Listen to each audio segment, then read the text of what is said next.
My dad was sprawled face down on a stranger's lawn, arms bound behind his back with a cheap plastic zip tie, the kind you grab in bulk at Walmart. A woman in a bedazzled compliance officer windbreaker, Valerie Grayson, loomed over him, yelling, "You're under citizen's arrest for mailbox violations." And the wildest part? He was smiling, cool as a morning breeze, like being pinned by a suburban wannabe cop wasn't even the oddest thing that week. That's when I knew two things. One, Laurel Ridge had lost its mind. And two, Valerie had no clue she'd just tangled with a real sheriff. 2 days earlier, I rolled into the neighborhood in my rusty Toyota, worn out from college and half thankful to crash at my dad's place while figuring out life. He'd offered his roof, but skipped mentioning that Laurel Ridge, a quiet cul-de-sac of pastel homes and neat hedges, had morphed into a bizarre fiefdom under a woman with too much time and too many laminated clipboards. My first hint, a note scrawled in blue ink, taped under my windshield wiper. No overnight street parking. Violators towed at owner's expense. HOA Code 4.7. Compliance initiated. Signed, Officer V. Grayson, Enforcement Division, on a crumpled gas station receipt. It'd be creepy if it wasn't so ridiculous. My dad, Tom Bennett, just chuckled when I showed him. "Valerie," he said, like that explained it all, then sipped his coffee and fiddled with his fishing gear. "She's not even on an HOA board. It dissolved years ago. She's enforcing her own made-up rules." Next morning, a sharp whistle, like a drill sergeant, not a kid's game, pierced the air, followed by a bark. Unauthorized trash bins. I peeked out and saw Valerie striding up our driveway, clipboard in hand, measuring tape clipped to her belt like she was inspecting a bunker. Mirrored sunglasses and a smirk suggested no one had defied her since the 80s. Dad was in the garage, sorting 4th of July decorations, unfazed. Valerie rattled off violations. Our mailbox was 2.3 inches too low, the lawn showed drought patches, and he hadn't filed a color harmony form for the flower beds. Dad blinked, nodded, and said, "You done?" Her eye twitched. She wasn't used to being brushed off. "I'll return with a citation," she snapped. "Tell your daughter no curb parking tonight." That night, Dad parked on the curb deliberately. The next day, it blew up. Dad headed out for donuts, humming to Springsteen, when Valerie's gray SUV, with duct-taped flashing lights and a Laurel Ridge Patrol sticker, tailed him. She pulled him over on Elm Street by Mrs. Lopez's Roses. 3 neighbors saw it. Valerie stormed out with a megaphone, yelling, "Step out. This is an HOA security intervention." Dad, puzzled but calm, lowered his window. "You serious?" She screeched about reckless endangerment and non-compliant window tint, then tried yanking him out. Dad's laid back. 25 years as county sheriff taught him to avoid drama, but he doesn't take kindly to amateurs playing cop after binging true crime at double speed. So, he let her zip tie him, curious how far she'd go. Figured she'd hang herself with her own rope, he told me later, icing his shoulder on the couch. It'd have stayed a funny, weird tale if Deputy Laura Ortiz hadn't rolled up. Laura arrived as Valerie radioed her command center. Her husband, Mike, slouched in a lawn chair with a walkie-talkie. Laura stepped out slow, like approaching a skittish deer. Valerie pointed at her. "Back up. Arrest this man. He's resisting HOA orders." Laura glanced at Dad, zip-tied with donut sugar on his shirt, and deadpanned. "Valerie, what's going on?" Valerie unleashed a 10-minute rant. Dad violated codes, endangered kids with street parking, and disrespected the sacred HOA covenant. She handed Laura a pastel ticket in Comic Sans. Laura knelt, cut the ties, helped Dad up, and turned to Valerie. "This is Sheriff Tom Bennett, retired, county consultant. He technically outranks me." Valerie's face cycled through white, red, purple. "He parked wrong," she sputtered. "There's a code. No HOA exists," Laura said. "You can't pull people over. That's a felony." Laurel Ridge shifted after that, but Valerie didn't quit. Dad shrugged it off, joking it beat the meth lab explosion behind the diner in '09. Yet, the vibe changed. Neighbors watched from porches, lawn chairs out like it was a show. Valerie went silent for a day, maybe 2, then returned bolder. She wasn't just enforcing fake rules. She aimed to make Dad her villain. He had a zoning meeting that morning, semi-retired advisory stuff, grabbing his coffee and keys to his old Crown Vic, a relic with spotlights and gravitas. I watched him pull out. Valerie's SUV crept after him. Curious and okay, craving drama, I grabbed my bike, trailing them.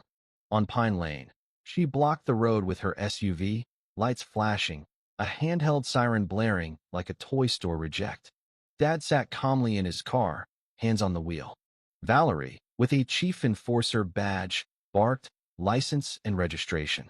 You violate code 12.6.1, vehicular aesthetic failure. Dad asked, what's that mean? She ranted. The Crown Vic's cop-like paint and decals were provocative. It looks like a cop car, Dad said. Exactly, she crowed. It disrupts visual harmony. Dad laughed. You're impersonating an officer with stick-on lights. Talk about undue authority. Valerie snapped, ordering him out. Mike emerged, holding a painted Nerf gun, looking miserable. She shoved a civil infraction notice at Dad. Cat-themed Etsy paper, I'd learn later. Dad stepped out, asking Mike, you're in on this? Mike stared down. Valerie recited fake rights about losing yard privileges, then tried fuzzy pink cuffs. She pushed him against the hood. Not hard, but enough. Comply with the tribunal, she yelled. Deputy Laura pulled up, stepping out fast. Valerie, step back, she said. Valerie flailed. He's a rogue. A code violator. You assaulted him, Laura said. That's jail time. Let go. Valerie hissed. He's the chaos. Dad stood, cracking his neck. I was sheriff here, you know. Former sheriff, she spat. You parked illegally. Laura intervened. You've no authority. This is illegal, Dad added, impersonating an officer. Up to a year in jail. Lights, badges, cuffs. Valerie blinked, the facade cracking. Mike mumbled, let's go home, build a birdhouse. She glared, stormed to her SUV, and drove off, no sirens. Laura took Dad's statement. I emerged from hiding. The neighborhood's phones buzzed. Videos hit Facebook, 17 shares, slow-mo edits. That night, Dad toasted neighborhood harmony with a beer, but I knew Valerie was plotting. The quiet after was tense. Porch lights synced, bins lined up like troops. Flyers appeared. Neighborhood Harmony Task Force. Thursday, RSVP for location. Valerie's style, caps, eagle watermark. Dad laughed. She's starting a beige cult. I RSVP'd as Jake Carter with a burner email. The meeting was in the community center basement, guarded by khaki-clad security with walkies and binders. I said, Carter, task force, and entered a dim room. Valerie, in a blazer and tactical vest, stood by a projector. Mike slumped beside her. 15 attendees clapped nervously as she ranted about decay, visual threats, and architectural purity. Slides rated paint serenity, linked patio mismatches to civil erosion. A map marked violators. Our house, the bullseye. Some refuse order, she declared. We won't let them win. I slipped out, heart pounding. Valerie was a suburban warlord now. Dad shrugged when I told him. Let her play cult leader. She steps over. We dropped the hammer. I wasn't so passive. Laura and I hatched a plan using Valerie's GoPro footage, borrowed by a neighbor, copied to USB. I edited 2 nights straight. Dramatic music, zooms on her wild eyes, slow-mo of her badge waving. Title card, Suburbia's Most Wanted. At her Unity Gala, bunting, catered snacks, self-awarded heroism medal. Laura and I crashed in borrowed tuxes. As Valerie, tiara gleaming, took the stage, I plugged in the USB. Laura stalled her. The video rolled. Her rants, cuffs. I am the law. Gasps filled the room. Mike hit his face. Valerie lunged for the projector. Laura blocked her. Let it finish. Transparency matters. Hesitant applause followed. Valerie grabbed the mic. Creative editing. I'll fix the chaos. She dropped it and stormed out, flanked by unsure guards. Triumph mixed with dread. She saw herself as the hero now. Lights stayed on that night. The group chat erupted. Some defended her. Most were stunned. Dad sipped coffee next morning, unfazed, as neighbors nodded thanks. She'll double down, he warned. An envelope hit our door. Summoned to the Code Review Committee for noncompliance. Refusal means sanctions. Signed, Chairwoman Valerie Grayson. Dad grabbed the real HOA binder, not her fantasy, and studied it. She wants a hearing? We'll play by real rules. Valerie turned the clubhouse into a tribunal. Curtains, podiums, milk crate stand. Her jury, 6 loyalists, watched as Dad, in his old sheriff jacket, and I entered. Laura observed quietly.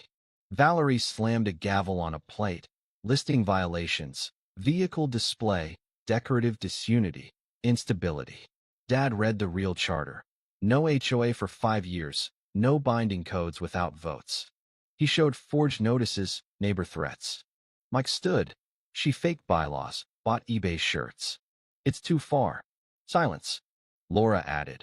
Footage shows assault, impersonation, charges loom if she persists. Valerie froze, then walked out. No rant, just quiet defeat. The spell broke. Neighbors relaxed. Bins lingered. Gnomes multiplied. Mike built birdhouses, planning a shop. I designed his site. Dad retired fully, fishing, grilling, loud rock. Laura and I dated. Toppling a tyrant bonded us. Valerie vanished. Rumors said she tried an HOA in a prison book club, unconfirmed. Last seen, she walked her dog 3 towns over, muttering about chaos. Laurel Ridge returned to sleepy normalcy, but we'd never forget the sheriff zip-tied by a fake badge, or how fast peace can turn absurd if you don't know who you're facing.